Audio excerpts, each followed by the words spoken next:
Por que o Brasil não ficou rico? Professor Naércio Menezes, um baita pesquisador, falando aqui, inclusive, do Prêmio Nobel de Economia deste ano, não é?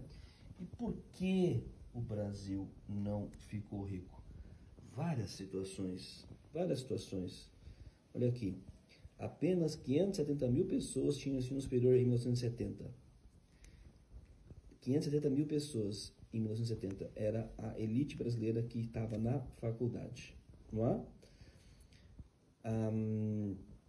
A reforma institucional que mudou a situação só veio a ocorrer na primeira década deste século, com a introdução de cotas sociais que sofreram muita resistência inicialmente, com o argumento de que iriam reduzir a qualidade do ensino superior. Os privilégios chegaram a ponto em que os condenados criminalmente com o ensino superior tinham direito a um regime de prisão diferenciado do restante da população. Isto só terminou ano passado, quando o STF declarou este privilégio inconstitucional. Um processo parecido aconteceu na saúde, né? Não havia hospitais públicos para atender a população até o final do século XX, né? A universalização só veio com a Constituição de 88 com o SUS, não é? Enfim, várias coisas aconteceram aí, não é? Porque se você não tem representante, ó, tem uma hora que ele fala aqui, por meio do voto, né? Era muito difícil mudar esse processo de concentração de poder por meio do voto, pois a democracia era restrita, não é? Em suma, por que o Brasil não ficou rico? De acordo com as pesquisas dos prêmios Nobel, podemos dizer que o Brasil não se tornou rico por duas razões principais. Primeiro, devido às nossas condições geográficas na época do descobrimento, que favoreceram uma colonização exploratória, com a formação de elites locais encasteladas no poder. E depois, porque essas elites evitaram investir nos direitos da população mais pobre para não perderem sua posição dominante na sociedade. Por que o Brasil não ficou rico? O Prêmio Nobel de Economia, Acemoglu, Johnson e Robson, explicam claramente, não é? Claramente.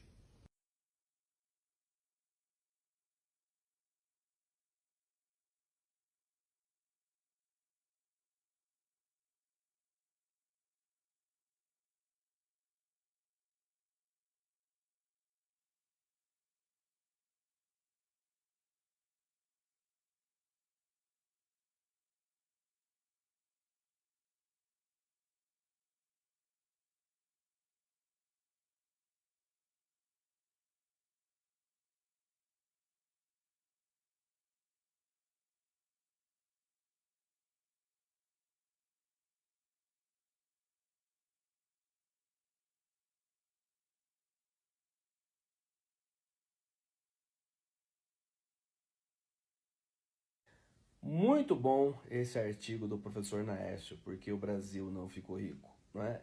Recobrando aqui a pesquisa dos vencedores do Prêmio Nobel de Economia 2024 com o livro Por que as Nações Fracassam, né? E se a gente ver aqui na página 21 do livro, vou até colocar aqui na página 21, página 21 do livro, né? Por que, né, as instituições dos Estados Unidos muito mais propícias, né, para o sucesso econômico do que o México ou qualquer outra parte aqui da América Latina? A resposta para essa questão se assenta, né, na forma como as diferentes sociedades foram criadas durante o período colonial. E, né, institucionalmente se divergem, a institucionalidade tomou diferentes, né, implicações e dura até hoje. Para entender essa divergência, a gente precisa voltar no começo, né, da fundação do colonialismo na América Latina e na América do Norte.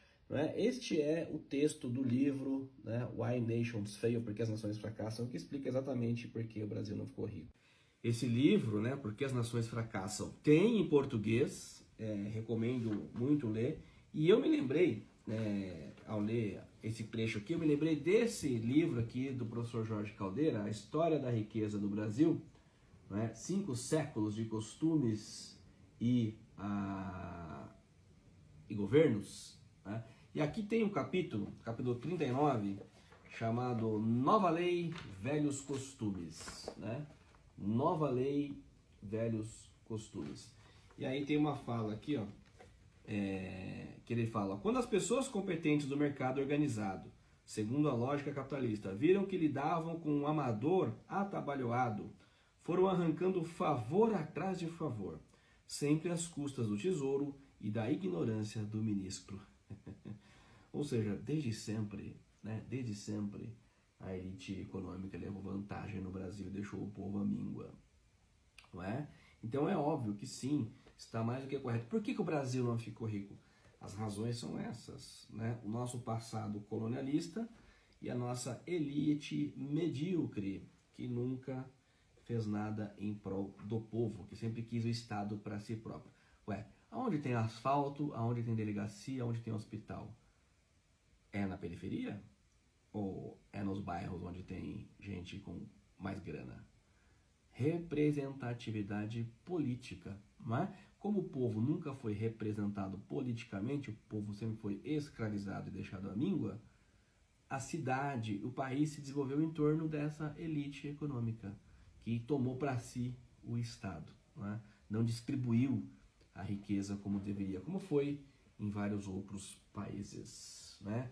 Leia Acemoglu, leia esses caras para entender o Brasil de hoje.